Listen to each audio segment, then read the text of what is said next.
오늘 우리가 함께 봉독한 이사야서 55장 1절에서 3절 말씀을 가지고 오호라 너희가 어찌하여 이 말씀으로 함께 은혜를 나누고자 합니다. 이사야서 54장에 보면 이제 하나님께서 이스라엘의 귀한 땅에 시온의 회복이 약속되었습니다. 그러면서 오늘 성경 55장에 보면 그 회복의 약속에 참여하도록 이제 이스라엘 백성들을 부르시는 하나님의 모습이 나오고 있습니다. 여기 성경 속에서 보면 1절에 목마른 자들, 돈 없는 자들이라는 은유적인 표현을 쓰고 있습니다. 이 표현은 그냥 쓰는 것이 아니라 그 당시에 이스라엘 백성들의 삶이 목이 마랐던 것처럼 돈이 없었던 것처럼 빈궁한 삶을 그들이 살았기 때문입니다. 당시에 이스라엘 백성들의 삶은 매우 비참한 모습이었습니다. 이사야서 41장 17절에 보면 가련하고 가난한 자가 물을 구하되 물이 없어서 갈증으로 그들의 혀가 마를 때에 나 여호와가 그들에게 응답하겠고 나 이스라엘 하나님이 그들을 버리지 아니할 것이라. 그러니까 그들의 삶은 굉장히 가련했습니다. 그들의 삶은 가난했습니다. 물을 구하고 싶지만 물이 없었습니다. 그들의 갈증으로 그들의 혀가 마를 정도로 매우 빈궁한 삶을 살았습니다. 가끔 TV에 보면 여러분 지금도 저 아프리카 오지에 그 아이들이 아주 말라가지고 좀 뭐 표현하긴 그렇지만 아이가 제 팔뚝만 해요. 아이 몸이 아주 앙상한 뼈와 그러면서 그거 뭔가 먹으려고 그러니까 엄마가 그 미움 같은 거 넣어주고 그런 모습을 보면 우리가 마음이 아프지 않습니까? 마찬가지로 이스라엘 백성들의 지금의 삶이 물이 없어서 갈증이 있고 혀가 마를 정도로 참 어렵고 힘든 그들의 삶이었다는 것입니다. 그래서 하나님께서는 그렇게 살고 있는 이스라엘 백성들을 부르시고 계시는 거예요. 와라. 너희들이 와라. 너희들이 오기만 하면 된다. 아무것도 필요 없다. 돈도 필요 없고 아무것도 필요 없다. 조건도 필요 없고 그냥 오기만 하라라는 것입니다. 그런데 그들은 그 하나님의 음성에 또한 그러한 상황의 비참한 상황 속에서 그들은 자기 자신의 노력만을 하려고 애쓰고 힘썼다는 것입니다.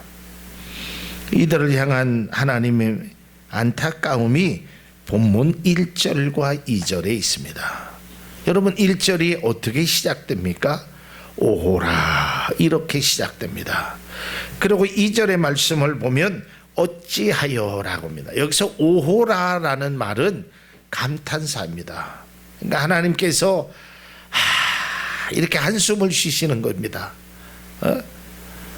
그래서 이 성경에 보면 이 호이라는 이런 말이 군데군데 많이 나오는데 하나님의 마음의 탄식 소리가 그런 것들이 깊은 한숨을 쉬듯이 이스라엘 백성 내가 사랑하는 그 자녀들이 물이 없어도 먹지 못하고 돈이 없어서 뭔가 사 먹지 못하는 그 어려운 상황을 바라보면서 하나님이 깊은 한숨을 쉬고 계신다는 겁니다. 그래서 하나님께서는 그들에게 아주 조급한 심정으로 말하고 있는 것입니다. 와라, 와라, 빨리 나한테로 와라. 배고프지, 목마르지, 힘들지, 어렵지, 와라. 이렇게 하나님께서 부르시고 있다라는 것입니다. 하나님의 계획은 단지 목마름을 해결하기 위한 것이 아니라 그들에게 더 풍성함을 제공해 주고자 하는 것입니다.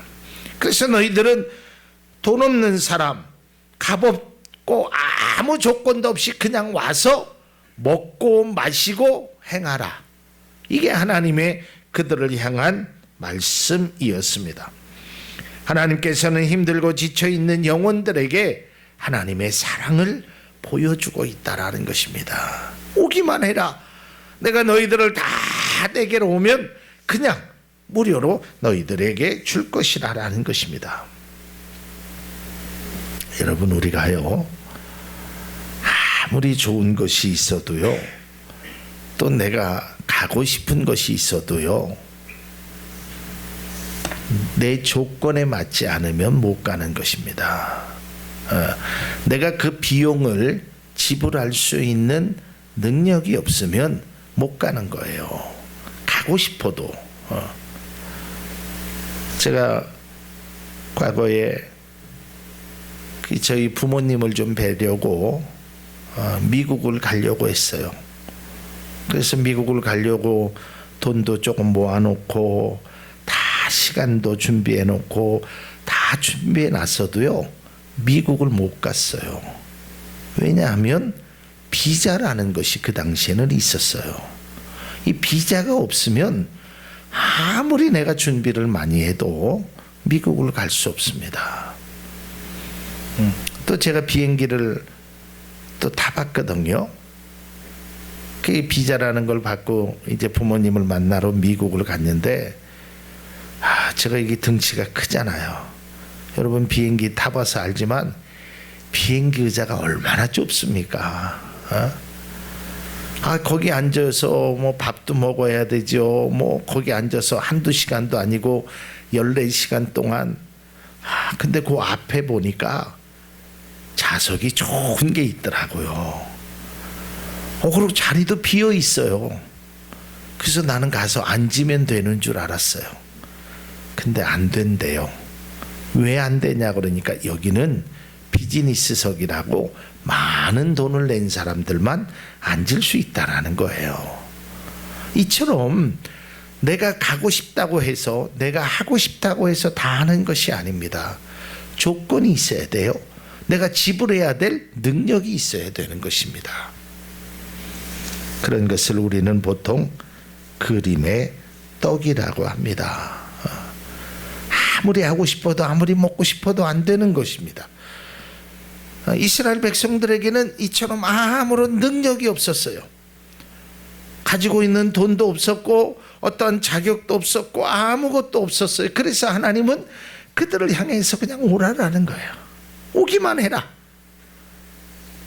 그런데 그 부름에 이스라엘 백성들은 답을 하지 않는 겁니다. 응답하지 않는 거예요. 심지어는 외면하는 겁니다. 하나님께서는 너희들을 내가 돈 없는 거 안다, 능력 없는 것도 안다, 그러니까 와라 하는데도 그들은 하나님의 그 응답을 외면하고 있는 것입니다. 우리나라 기독교 초창기에 이런 일이 있었다고 합니다.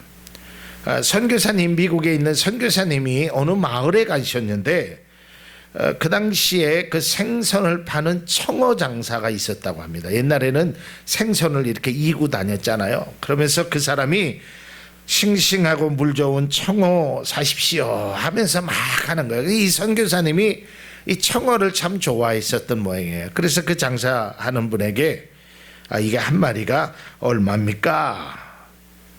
그러니까 한 마리에 얼마입니다. 그래서 거기에 몇 마리가 있습니까? 그러니까 27마리가 있습니다. 그러더래요. 그래서 그 27마리를 내가 다 사겠습니다. 그러니까 이 장사하는 사람은 횡재 만난 거 아니겠어요? 다 27마리를 파니까 27마리의 값을 다 치렀어요. 그리고 이 선교사님이 뭐라고 말씀하시냐면, 나는 필요한 게 2마리만 필요합니다. 나머지 25마리는 저쪽 마을에 가셔서 좀 어려운 사람들에게 나눠줬으면 좋겠습니다. 그리고 이제 선교사님은 가신 겁니다. 이 장사하는 분이 가만히 생각해 보니까 이 선교사님도 안 계시겠다. 이걸 또 돈 주고 팔으면 2배로 돈을 버는 거 아니겠어요? 그런데 그렇게 하면 안 되겠다. 그래도 양심이 있으니까 내가 그래도 27마리를 다 팔았으니까 나는 그래도 많은 돈을 벌었으니까. 그래서 이제 마을로 가서 그가 이렇게 이야기를 합니다. 청어 사십시오. 이 청어를 공짜로 드립니다. 그러면 막 사람들이 많이 나올 줄 알았어요. 근데 한 사람도 안 오더래요. 아니 공짜로 준다니까요. 돈 없어도 된다니까요. 와서 가져가시기만 하면 된. 아무도 오지 않았다는 겁니다. 그 이유는 잘 모르겠지만 아마 사람들의 의심의 눈초리로 쳐다봤겠지요. 그런 게 없었으니까.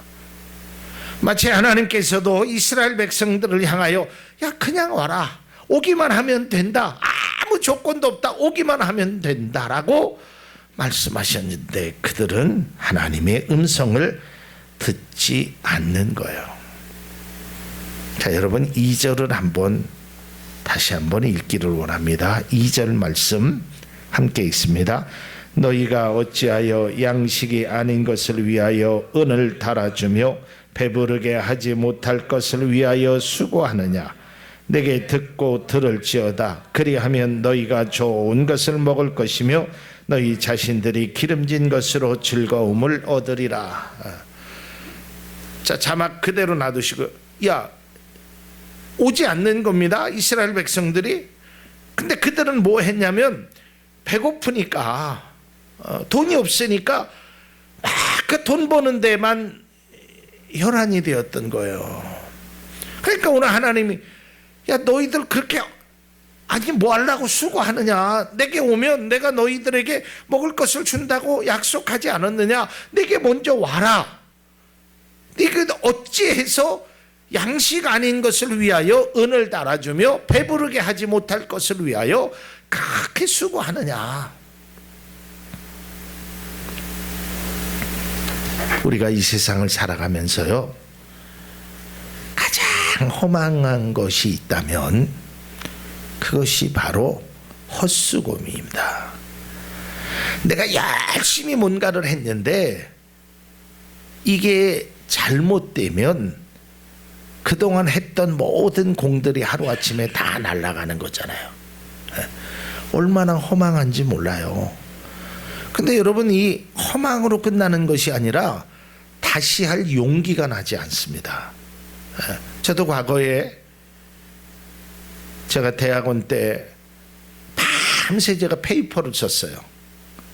레포트를 써가지고 A4 용지로 7장인가 제가 레포트 용지로 그걸 다 준비했어요. 그리고 이제 아침에 일어나서 이제 표지를 만들고 막 준비하던 과정 속에서 그러니까 밤을 꼬박 샜거든요. 그거 레포트를 하느냐고. 그리고 이제 아침에 돼서 야 요거 이제 표지만 하면 된다. 그리고 이제 이름 달고 학번 달고 그런 와중에 제 아들 여성이 앙금앙금 귀여우더니 코드를 확 뽑아버렸어요. 지금은 컴퓨터가 좋아서 코드를 빼도 옛날 게 다 그대로 남아있거든요. 밤새 했던 7개가 다 7장의 페이퍼가 다 날라갔어요. 우리 아들 녀석이 그거를 뽑는 바람에 그 뭐 이제 2살짜리 된 애를 혼나기를 하겠습니까? 얼마나 허망했는지 몰라요. 그리고 다시 레포트를 쓰려고 하니까 써지질 않아요. 하고 싶지 않아요. 밤새 했던 것이 헛수고로 돌아가니까 아무것도 하기 싫지 않아요. 우리의 삶도 마찬가지입니다. 내가 땀을 흘리고 내가 열심히 했는데 그 수고가 헛것으로 돌아가면 인생이 얼마나 허망하냐 이 말이에요. 레위기 26장 20절에 보면 너희의 수고가 헛될지라 땅은 그 산물을 내지 아니하고 땅의 나무는 그 열매를 맺지 아니하리라. 너희 수고가 헛된 수고라는 거예요. 또 학개서 1장 6절에 보면 너희가 많이 뿌릴지라도 수확이 적으며 먹을지라도 배부르지 못하며 마실지라도 흡족하지 못하며 입어도 따뜻하지 못하며 일꾼이 삭슬 받아도 그것을 구멍 뚫린 전대에 넣음이 되느니라. 헛수고했다는 거예요. 아무것도. 그래서 저는 바라기를 여러분들이 어떠한 일을 행하시던 정말 그 일이 작은 열매라도 맺을 수 있는 귀한 은혜가 있어지길 바랍니다. 오늘 하나님께서는 이스라엘 백성들을 향하여 55장 2절에 제가 앞서도 읽었지만 새 번역은 이렇게 되어 있습니다. 어찌하여 너희는 양식을 얻지도 못하면서 돈을 지불하며 배부르게 하여 주지도 못하는데 그것 때문에 수고하냐.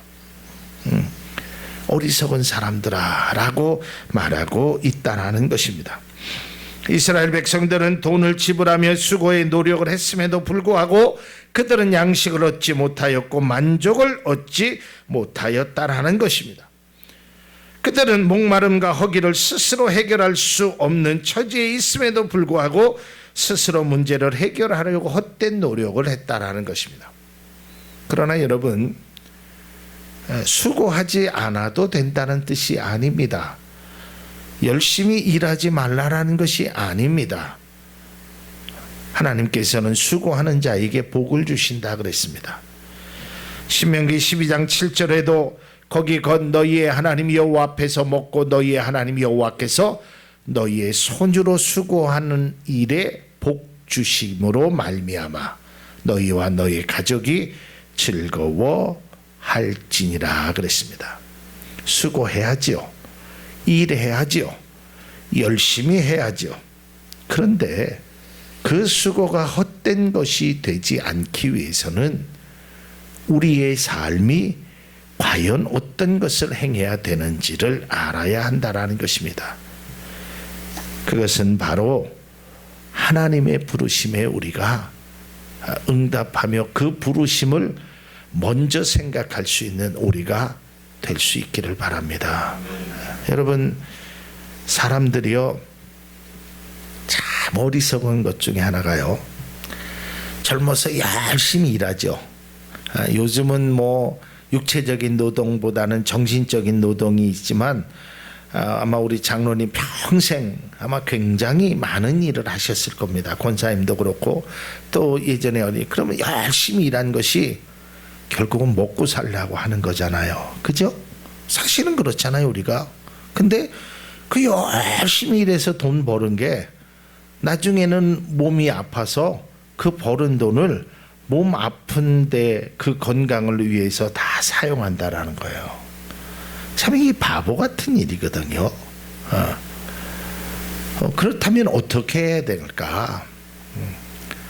여러분, 우리의 믿음의 사람은 우리가 믿음으로 생각해야 될 것은 내 삶의 주인은 내가 아니라 하나님이라는 것을 꼭 기억할 수 있기를 바랍니다. 사도 바울이 얘기한 것처럼 나는 씨를 뿌리되 자라게 하시는 이는 하나님이시라고 생각해야 돼요. 내가 자라게 하고 내가 모든 것을 행했다고 하면 안 됩니다. 내 지혜로 내 생각으로 잘 된다고 하는 그 발상 자체가 믿음의 사람은 바르지 않은 거예요. 그러니까 내가 열심히 일해야죠. 월요일부터 토요일까지 하나님 앞에 열심히 우리가 하나님 앞에 일해야 합니다. 또 거기에서 인정받기 위해서 최선을 다해서 일을 해야 됩니다. 그런데 그 일 속에는 내가 하나님의 자녀로 어떠한 삶을 살아야 할 것인가를 바로 알아야 된다라는 겁니다. 헛된 일을 행하지 말라라는 거예요. 소위 장사를 하면서요, 앞으로 남고 뒤로 미치는 그런 장사를 하면 그 장사는 결국 문을 닫게 된다라는 것입니다. 여러분, 오늘 하나님의 탄식하는 소리가 그겁니다. 야, 너희는 어찌하여서 내가 그냥 준다고 하고 내가 불을 냈을 때는 나를 외면하면서 어찌하여 그렇게 세상의 일에 그렇게 거기에서 돈도 되지도 않고 너희들을 위하여 배부르게 못할 것을 위하여 그렇게 애쓰고 힘쓰느냐? 왜 쓸데없는 일에 그런 일을 행하느냐라는 것입니다. 얼마나 안타까워요. 저는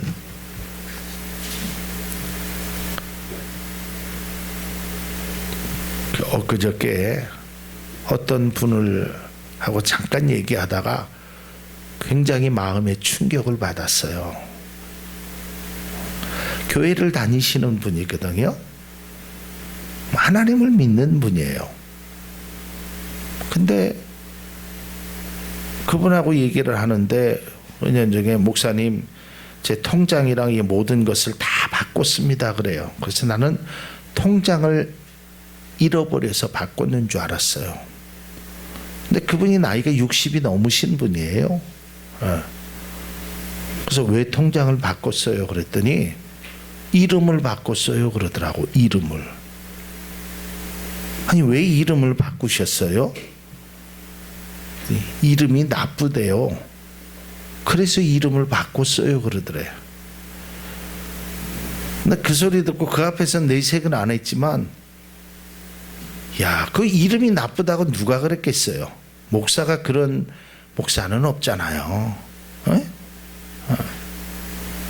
그 어딘가 뭐 와서 이름을 바꿨을 거 아니에요. 그분이 이름이 뭐 아주 좀 뭐라고 할까 뭐 이렇게 듣기 조금 옛날 이름 그런 이름도 아니에요. 60인데 그냥 요즘 아이들의 이름이에요. 근데 그런 이름을 바꿨다는 거예요. 나는 제 처조카 아이가 이름을 바꿨거든요. 그건 제가 이해가 가요. 그렇게 바꾸는 건. 그 아이의 이름이 세라야. 세라. 얼마나 이뻐요. 근데 성이 김씨예요. 그러니까 김세라 그러니까 도저히 안 돼서 이름을 바꿨어요. 그런 거는 이해가 돼. 근데 예수 믿는 사람이 어디 가서 뭘 받는지 이름이 안 좋아서 자기가 그렇게 산다고. 이게 바로 헛수고라는 거예요. 왜 인생에 그런 헛수고를 하고 삽니까? 아니 그 이름 안 좋다고 얘기하는 사람에게 뭐 적어도 돈은 지불했을 거 아니에요. 그렇지 않겠어요? 그리고 그 이름 싹 바꾸는데 돈도 지불했어요.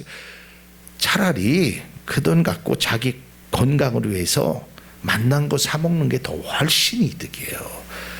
왜 엉뚱한 일에 엉뚱한 곳에 시간과 물질을 낭비하냔 말이에요. 하나님께서는 야, 네 이름이 뭐 이런 말씀을 예전에 야곱을 이스라엘로 바꿔주신 그런 뜻이 아니잖아. 이건 뭐 무슨 사주팔자나 이런 것에 의해서 이름을 바꾸는 이 안타까운 믿음, 소위 말하면 믿음의 사람이라는 사람이 그렇게 행한다는 게 얼마나 어리석으냔 말이에요. 오늘날도 마찬가지입니다.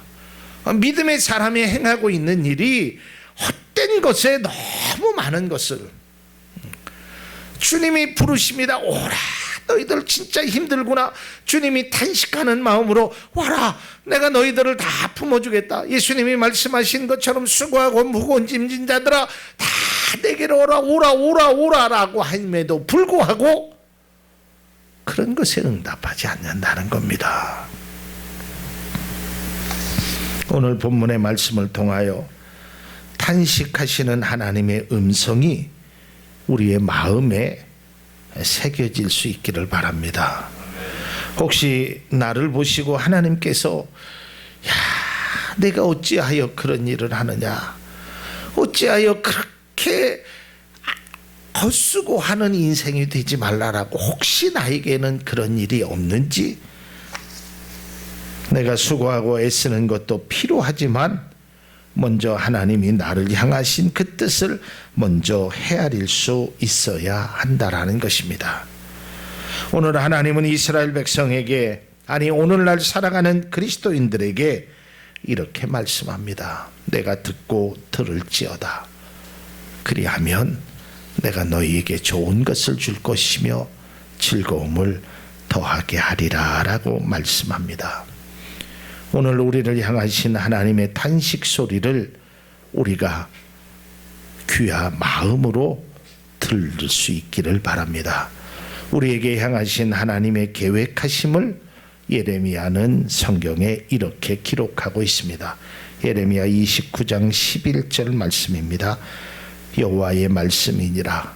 너희를 향한 나의 생각을 아나니 평안이요 재앙이 아니니라. 너희에게 미래와 희망을 주는 것이니라. 하나님은 여러분들에게 재앙을 주기 위한 것이 아닙니다. 우리를 힘들게 하시기 위한 것이 아닙니다.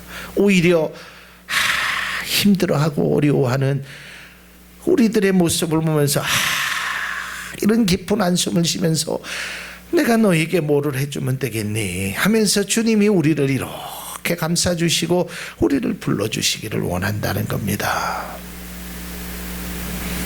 하나님의 부르심은 수고하고 무거운 짐을 지고 있는 우리에게 평안과 희망을 주시겠다 함을 기억하고 그분의 뜻대로 우리가 한번 살아갈 수 있기를 바랍니다. 그분의 부르심이, 그분의 뜻이 과연 나를 향하여 어떤 것이 있는지 그걸 먼저 발견하며 살아가는 것이 우선이 되어야 합니다. 그리고 나서 수고하는 것입니다. 그리고 나서 애쓰는 것입니다. 그러면 그것이 늦은 것 같지만 늦는 것이 아니고 손해보는 것 같지만 손해보는 것이 결코 아니라는 것입니다. 예수 믿는 사람으로 우리가 하나님의 말씀대로 살아가는, 하나님의 계획하심을 이루어 나가는 우리 모두가 될 수 있기를 바랍니다. 제가 몇 달 전에 그런 설교를 했죠. 여러분, 우리의 계산법과 하나님의 계산법은 다른 것입니다. 사람이 마음으로 경영할지라도 그 걸음을 인도하시는 이는 하나님이시다. 우리는 그런 신앙 갖고 살아가야 한다라는 것입니다. 우리가 진정으로 믿음으로 주님을 바라보고 오늘 주님께서 탄식하시는 그 소리를 한번 들어보십시오. 오라, 내가 어찌하여 그렇게 하느냐? 내가 어찌하여 그런 말을 하느냐? 내가 어찌하여 그런 행동을 하느냐? 내가 어찌하여 그렇게 사느냐? 그 말씀을 우리가 마음에 새기고, 하나님, 우리가 주님의 말씀대로 이렇게 하겠습니다. 그러면서 하나님이 말씀하시잖아요. 내게 와서 들어라. 그러면 너희에게 즐거움을 줄 것이요. 특별히 3절 말씀에 보면 너희를 향하시는 확실한 은혜니라 그랬어요. 하나님께서 책망하기 위한 것이 아닙니다. 야, 너 왜 바보처럼 그렇게 사니? 하고 혼내고 질책하기 위함이 아닙니다. 우리에게 확실한 은혜를 주기 위하여 오라라고 하시는 것입니다. 우리를 구속하기 위함이 아니라 우리에게 자유를 주시기 위함인 것입니다. 우리에게 상처를 주기 위함이 아니라 우리에게 치료를 주시기 위함이라는 것입니다. 그러한 믿음의 생각을 가지고 주님 앞에 나아가는 우리 모두 될 수 있기를 바랍니다.